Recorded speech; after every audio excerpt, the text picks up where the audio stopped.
Hello friends, welcome back to our channel. Today in this video we will discuss question of RRB NTPC 2025 exam of 18 June third shift. तो दोस्तों आज के इस video में 18 जून यानी आज के थर्ड शिफ्ट के क्वेश्चन को डिस्कस करेंगे जो कि आपका जीके जीएस पोर्शन से रहने वाला और आपका इंग्लिश मीडियम में रहने वाला। तो चलिए वीडियो को शुरू करते हैं बिना किसी देरी के। तो हमारा जो फर्स्ट क्वेश्चन है कि who was the first ruler of Gupta dynasty to assume the title of Maharaja Dhiraj.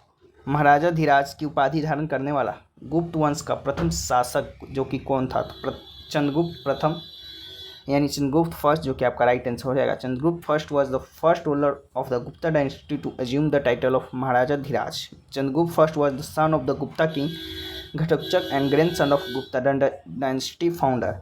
Both of them are referred to as Maharaja in the Allahabad pillar inscription. He was the father of the his next successor Samudragupta. Chandragupta प्रथम की बात कर ले, महाधीराज की उपाधि जो कि धारण करने वाला गुप्त वंश का पहला शासक था चंद्रगुप्त प्रथम। गुप्त राजा घटोत्कच का जो कि पुत्र और राजवंश के संस्थापक गुप्त का पोता था। इन दोनों को इलाहाबाद स्तंभ शिलालेख में महाराजा जो कि कहा गया है, वह उसके अगले उत्तराधिकारी समुद्रगुप्त के जो कि पिता थे। चलिए नेक्स्ट क्वेश्चन की ओर बढ़ते हैं। नेक्स्ट आपका when and which area were combined to make Puducherry और यूनियन टेरिटरी इन 1962, यानी 1962 में पुडुचेरी को केंद्र शासित प्रदेश कब और किन क्षेत्रों को मिलाकर जो कि बनाया गया? तो पांडिचेरी, कराईकल, माहे और यानम जो कि आपका इन क्षेत्रों को जो कि मिलाकर जो कि बनाया गया था इन 1962। Puducherry Puducherry was made a union territory in 1962. The union territory of Pondicherry was formed by combining the territories of French Indian, namely Pondicherry, Karaikal, Mahe and Yanam। 1962 में पांडिचेरी, अब जो कि पुडुचेरी है, को भारत केंद्र शासित प्रदेश बनाया गया था। 1962 में फ्रांसीसी भारत के क्षेत्रों अर्थात पांडिचेरी, कराईकल, माहे और यानम को मिलाकर जो कि पांडिचेरी केंद्र शासित प्रदेशों का गठन जो कि किया गया था। चलिए नेक्स्ट क्वेश्चन की ओर बढ़ते हैं। नेक्स्ट आपका by what name is the vast plain of north India known, यानी उत्तर भारत के विशाल मैदान को किस नाम से जाना जाता है? तो इंडो जेनेटिक प्लेन और सिंधु गंगा ब्रह्मपुत्र प्लेन जो कि आपका नाम से जाना जाता है। The great plain of north India is also called the Indo Gangetic plain or Sindhu Ganga Brahmaputra plain. This plain is located on the northern part of India and is made up of alluvial soil brought by the Indus, Ganga and Brahmaputra river.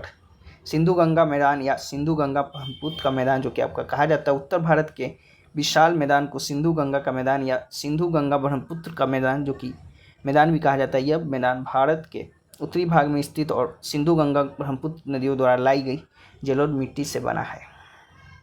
चलिए next question की ओर बढ़ते हैं। Next आपका who is the deputy chief minister of Jammu and Kashmir.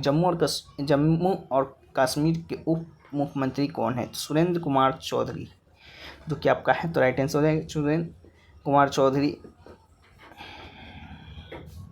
Is an Indian politician currently serving as the Deputy Chief Minister of Jammu and Kashmir since 16 अक्टूबर 2024। सुरेंद्र कुमार चौधरी सुरेंद्र चौधरी जो कि एक भारतीय राजनीतिक हैं जो वर्तमान में 16 अक्टूबर 2024 से जम्मू और कश्मीर के उप मुख्यमंत्री के रूप में कार्यरत हैं। चलिए नेक्स्ट क्वेश्चन की बढ़ते हैं। नेक्स्ट आपका what is farming with animal husbandry called. पशुपालन के साथ खेती को क्या कहते हैं? तो मिश्रित खेती यानी मिक्स फार्मिंग जो कि कहा जाता है, तो राइट आंसर हो जाएगा। Rearing of animals and cultivating crops together are the key feature of mixed farming and in India animal husbandry is considered as an allied occupation with agricultural activities in rural area. Mixed farming is a type of farming that involves growing crops and raising livestock together. Alternatively, mixed farming is one of the farming method in which more than one farming practice takes place in the same agriculture field. Mixed farming and mixed cropping are two different concepts. In mixed cropping, two or more plants are grown simultaneously in the same field. Mixed farming means crops plus livestock. पशुओं का पालन और फसलों की खेती जो कि एक साथ मिश्रित खेती की प्रमुख विशेषताएं हैं जो भारत में पशुपालन को ग्रामीण भारत में कृषि गतिविधियों के साथ एक सहयोगी व्यवसाय माना जाता है। मिश्रित खेती एक प्रकार की खेती जिसमें फसलों को उगाना और पशुधन को एक साथ बढ़ाना शामिल है। वैकल्पिक रूप से मिश्रित खेती उन कृषि विधियों से विधियों में से एक है जो जिसमें एक ही कृषि क्षेत्र के एक से अधिक कृषि पद्धतियाँ होती हैं। मिश्रित खेती और मिश्रित फसल दो अलग अवधारणा है। मिश्रित फसल में एक ही खेती में दो या दो से अधिक पौधे एक साथ जो कि काटे जाते हैं। मिश्रित खेती का अर्थात है फसल प्लस पशुपालन है। चलिए नेक्स्ट क्वेश्चन की ओर बढ़ते हैं। नेक्स्ट आपका the 7th 5-year plan 1985 to 1990 तक जो कि आपका चला था, मेनली फोकस ऑन यानी 7वीं पंचवर्षीय योजना जो कि 1985 से 1990 तक जो कि चला था, मुख्य रूप से जोड़ दिया गया था किस चीज़ को? तो आपका fruit grain production in employment and productivity, खाद्य अनाज उत्पादन, रोजगार और उत्पादकता को जो कि आपका मुख्य रूप से जोड़ दिया गया था। The main objective of 7th 5-year plan were to establish growth in the area of increasing economic. तो दोस्तों आगे बढ़ते हैं, नेक्स्ट क्वेश्चन देखते हैं कहाँ तक थे। हाँ, productivity, production of food grains and generating employment through social justice, यानी 7वीं पंचवर्षीय योजना के मुख्य उद्देश्य सामाजिक न्याय के माध्यम से बढ़ती अधिक उत्पादकता, खाद्यान्न का उत्पादन और रोजगार पैदा करने के लिए क्षेत्रों के विकास स्थापित करना था। चलिए नेक्स्ट क्वेश्चन की ओर बढ़ते हैं। नेक्स्ट आपका recently India has open Indian consult in which city of France, हाल ही में भारत ने फ्रांस के किस शहर में भारतीय वाणिज्य दूतावास खोला है? तो मार्सिले जो कि आपका राइट आंसर हो जाएगा, मार्सिले में जो कि खोला है। प्रधानमंत्री Narendra Modi and president Emmanuel Macron jointly inaugurated the new consultant general of India in Marseille France on February 12, 2025। प्रधानमंत्री नरेंद्र मोदी और राष्ट्रपति इमैनुअल मैक्रोन ने 12 फरवरी 2025 को संयुक्त रूप से फ्रांस के मार्सिले शहर में भारत के लिए नए वाणिज्य दूतावास का उद्घाटन जो कि किया है। चलिए नेक्स्ट क्वेश्चन की ओर बढ़ते हैं। नेक्स्ट आपका in which year TRAI was establish, यानी ट्राई की स्थापना किस वर्ष में की गई थी? 1997 में जो कि किया गया था, तो राइट आंसर हो जाएगा। The telecom regulatory authority of India TRAI was establish on 20 February 1997 by an act of parliament to regulate service related to telecommunication and their tariff in India. The current chairman of telecom regulatory authority of India TRAI is Anil Kumar Lahoti. The TRAI Act was amended by an ordinance effective from 24 January 2000, established a telecom disputes settlements and appellate tribunal to take over adjudicatory and dispute function from TRAI. On 28 December 2018, TRAI released its new app named TRAI Channel Selectors app, by which we can easily add or remove our channel. TRAI has proposed WANI यानी Wi-Fi Access Network Interface architecture to increase broadband penetration in India, यानी भारतीय दूरसंचार नियामक प्राधिकरण try की स्थापना 20 February 1997 को भारत में दूरसंचार और उनके टैरिफ से संबंधित सेवाओं को विनियमित करने के लिए जो कि संसद में एक अधिनियम द्वारा की गई थी। भारतीय दूरसंचार नियमों प्राधिकरण के वर्तमान अध्यक्ष अनिल कुमार लाहौती जो कि आपका है। ट्राई अधिनियम को एक अध्यादेश द्वारा संशोधित जो कि किया गया था, जो कि 24 जनवरी 2000 में से प्रभावी था, जिसमें ट्राई ने सहायक और विवाद कार्यों को संभालने के लिए दूरसंचार विवाद निस्तारण और अपीलीय न्यायाधिकरण की स्थापना की। 28 दिसंबर 2018 को ट्राई ने ट्राई चैनल सिलेक्टर ऐप नाम से अपना नया ऐप जारी किया था, जिसमें हम अपने चैनल को आसानी से जोड़ या हटा सकते हैं। ट्राई ने भारत के ब्रॉडबैंड की पेट बढ़ाने के लिए वानी यानी wifi access network interface architecture का जो कि प्रस्ताव दिया है। चलिए नेक्स्ट क्वेश्चन की ओर बढ़ते हैं। नेक्स्ट आपका sustainable development in the theme of 2024, यानी सतत विकास 2024 की जो कि थीम आपका पूछा होगा, तो the theme of sustainable development 2024 is leadership for sustainable development and climate justice.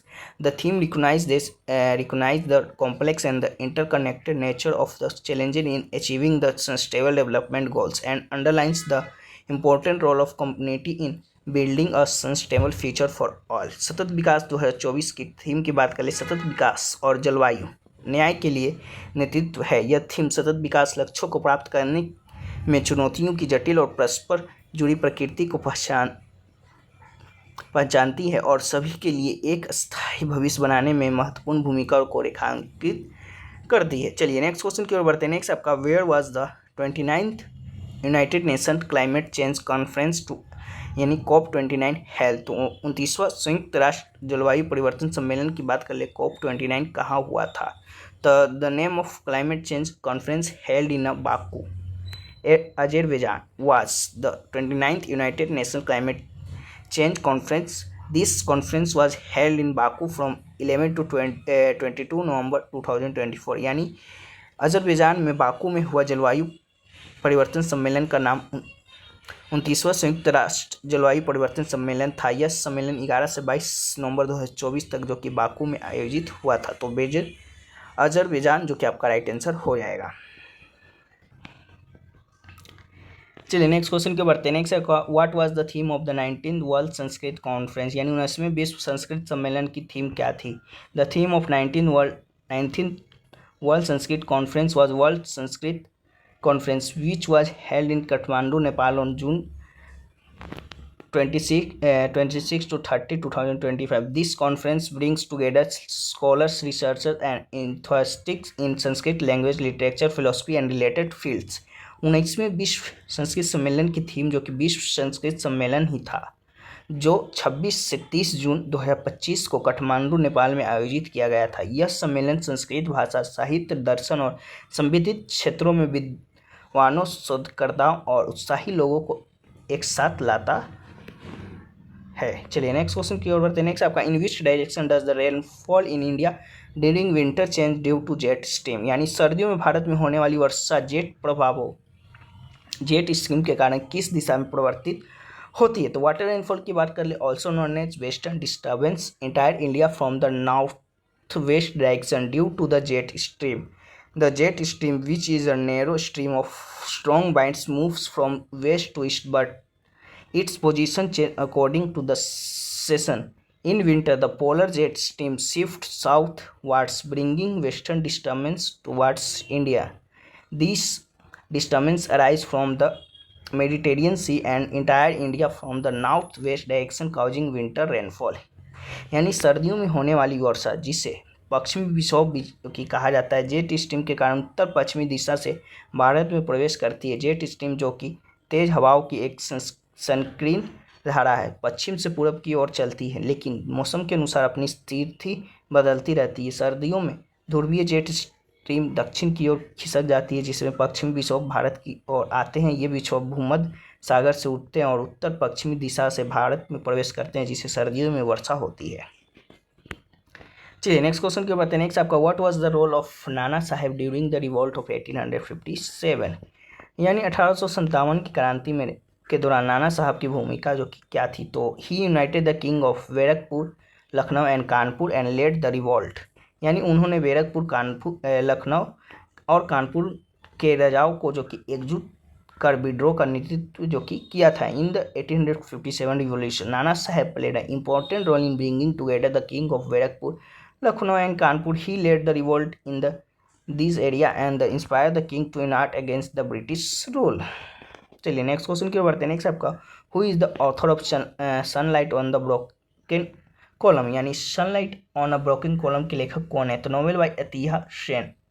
Atiya Hosain का जो कि आपका उपन्यास है, तो राइट आंसर हो जाएंगे Attia Hosain only novel sunlight on a broken column here after sunlight, written in the 1950s and publish by Chatto Windus, London in 1961, is an anglophone novel whose title is based on Eliot's poem the hollow men's 1925। Attia Hosain का एकमात्र उपन्यास sunlight on a broken column. इसके बाद से sunlight 1950 के दशक में लिखा गया और 1961 में चैटो एंड विंडस लंदन द्वारा प्रकाशित एक एंग्लोफोन उपन्यास है, जिसका शीर्षक टी.एस. एलियट की कविता द हेलो मैन जो कि 1925 से लिया गया है, आपका 1925 में जो कि द हेलो मैन आपका आया था। चलिए नेक्स्ट क्वेश्चन के बढ़ते हैं। नेक्स्ट आपका in which court can the president call a joint sitting, यानी राष्ट्रपति किसके संयुक्त अधिवेशन ज्वाइंट सीटिंग से बुला सकता है? तो joint session takes place only in the case of ordinary और बिल, यानी सिर्फ साधारण विधेयक में संयुक्त अधिवेशन होता है तब जब आपका राष्ट्रपति किसी संयुक्त अधिवेशन को बुला सकता है। On house passes it's the order reject its proceeding living remains pending for 6 month और there is a disagreement between the two house. तो ये आपका जो कि ऑप्शन में दिया गया था। तो आपका राइट आंसर सिर्फ साधारण विधेयक में संयुक्त अधिवेशन जो कि आपका होता है जब आपका एक सदन पास करता दूसरा अस्वीकार करता है, 6 महीने तो कार्यवाही लंबित रहती है या दोनों सदनों में मतभेद होता है। तो चलिए सभी बिल को भी देख लेते हैं। तो धन विधेयक यानी मनी बिल की बात कर लेते हैं। क्यों होंगे? क्योंकि यह केवल लोकसभा में पेश होता है और राज्यसभा केवल सुझाव दे सकती है। It is introduce only in the Lok Sabha, the Rajya Sabha can only give suggestion. इसे संयुक्त अधिवेशन नहीं होता है। चलिए, there is no joint session in this. वित्त विधेयक की बात करें यानी फाइनेंस बिल की, तो फाइनेंस बिल भी मनी बिल की तरह ही होता है, जो इस पर भी संयुक्त अधिवेशन नहीं होता। Finance bill is also like money bill, there is no joint session in its. संविधान संशोधन विधेयक कॉन्स्टिट्यूशनल अमेंडमेंट बिल की बात कर ले तो इसमें भी दोनों सदनों की अलग अलग 2/3 बहुमत से मंजूरी आवश्यक होती है। In this too approval by 2/3 of majority separately from both the house is necessary. संयुक्त अधिवेशन नहीं होता है, there is no joint session. तो ये रहा जो कि आपका 3 बिल था और एक जो कि आपका ऑर्डिनरी बिल जो कि आपका राइट आंसर हो जाएगा। चलिए, तो ये रहे क्वेश्चन जो कि आपका आज के थर्ड शिफ्ट में पूछे गए थे यानी 18 जून थर्ड शिफ्ट में।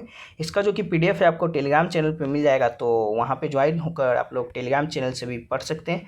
बाकी धीरे धीरे क्वेश्चन मिलते हैं तो हम उनका पीडीएफ जो कि सुबह तक प्रोवाइड करते हैं। ये तो पीडीएफ आपका अपलोड हो ही जाता है, इसके साथ सभी क्वेश्चन का पीडीएफ जो कि धीरे धीरे जैसे जैसे क्वेश्चन मिलते जाते हैं तो मॉर्निंग तक जो कि पीडीएफ आपका सभी क्वेश्चन ऑल शिफ्ट का जो कि अपलोड हो जाता है टेलीग्राम चैनल पे, तो वहाँ से ज्वाइन होकर आप लोग रीड आउट कर सकते हैं। बाकी चलिए फिर मिलते हैं नेक्स्ट किसी और वीडियो में, तब तक के लिए जय हिंद जय भारत।